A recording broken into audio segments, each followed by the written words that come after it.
Welcome, David. We're back at Spiritual Reflections here with the Academy of Spiritual Awakening. It's Uh, another Wednesday and another 9 minutes.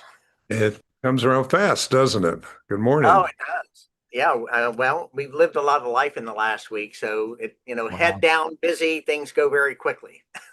That does make a time.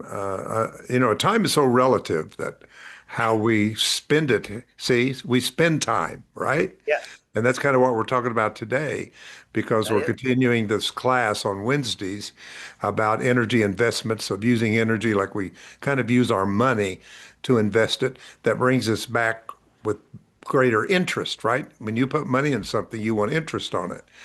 yeah. Well, I'm going to play on the word interest. How interested are you on how you spend your energy? I love that. Yeah, and you know, from what I've learned in life, a little bit about the use of energy, the biggest thing everybody's wanting is a sense of fulfillment and how to raise yourself from survival level to a more comfortable way of living. And I think based on our conversation before we came on, you have, some energy multipliers some techniques that might help revitalize our energy. Right.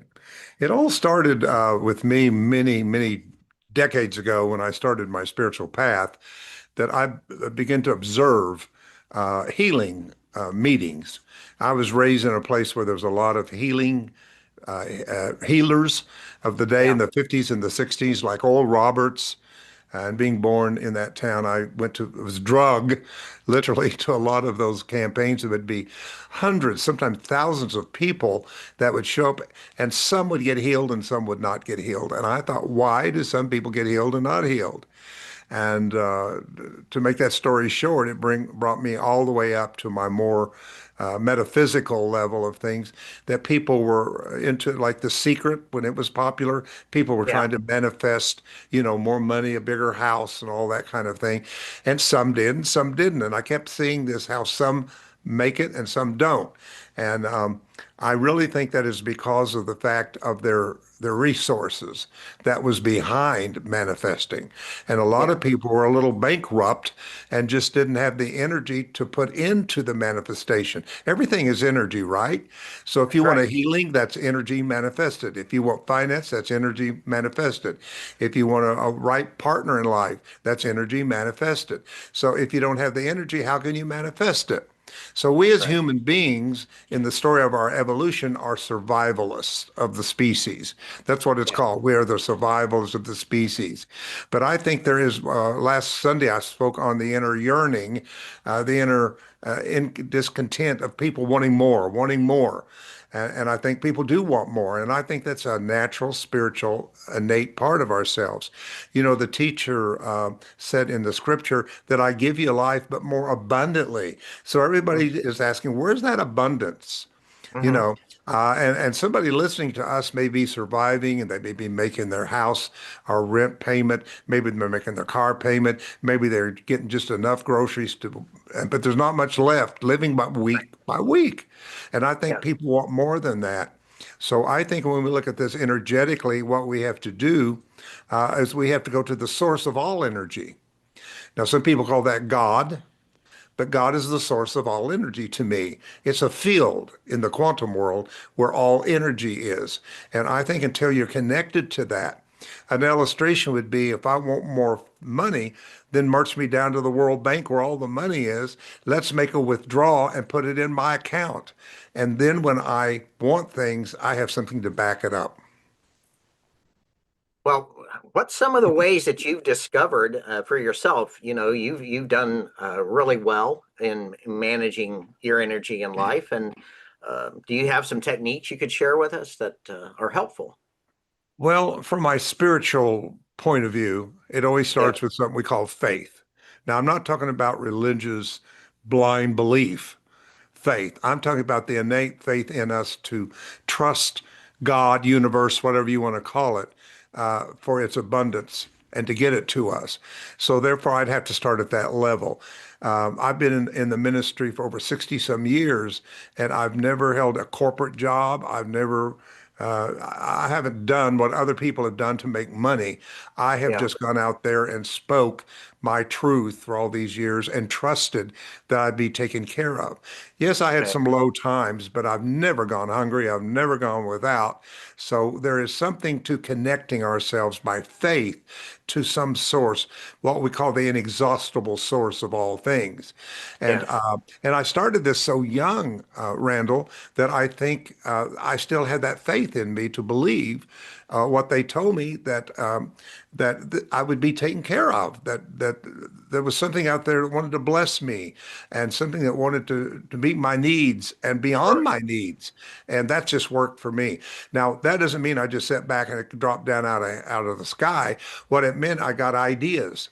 I got ideas to create a ministry. I got ideas finally 25 years ago to put together my energy work using sound and vibration, and now the academy. So there's always an idea, which is the pattern for the energy to come in and manifest. So, Yeah. and I don't think I'm any special person. I think I just tapped into it very young in my naivety, in a way, I was not. I guess I don't want to use the word, but I was naive. In other words, what I was saying. But sometimes that's a good thing to be open and trust the universe. Oh, I think so because I think what you're saying is because you had faith and that creates hope, and you were in a state of openness, that you were able to recognize opportunity. And a lot of times that shows up with an idea first in our consciousness, and we have to be willing to follow that for a while, that inspiration, that idea, and be willing to manifest it Oh, or absolutely. try.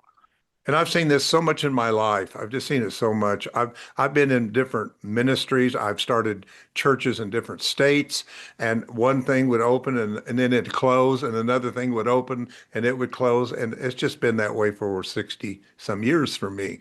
And I don't think that, again, I want to say I'm not so special. I just think that I connected into some kind of source that has worked well for me.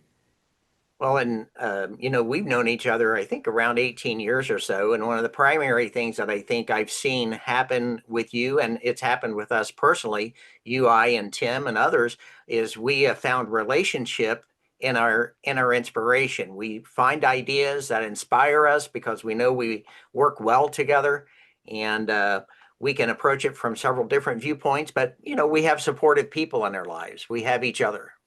Bingo. Good point. Good point. You know, not all connections are equal investments, Yes, right? There's a place in the Bible that says, if you're around the wise, you will become wise. yes, So you become your environment. You know, your environment shapes you. And when you're around people that's woe is me and I'm poor and what is wrong with me and all of that, then they're feeding you their energy into your energy, which becomes a blockage yes. to your own ability to manifest and bring forth. So it's important that we be not unequally yoked, so to speak, Ah, very good. with the frequency that we want to manifest.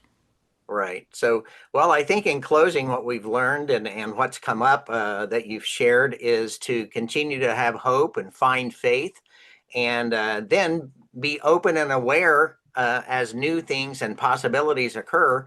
Check them out, contemplate them, act on them if you're if you have the energy to do so. And Mhm. if not, find people that you can talk to about the idea, and maybe you have a shared way forward. You don't have to do it all alone. Absolutely. Everybody has a genius in them, whether they know it or not. They have something in them that can give them ideas. And I think we live in the age of the entrepreneur.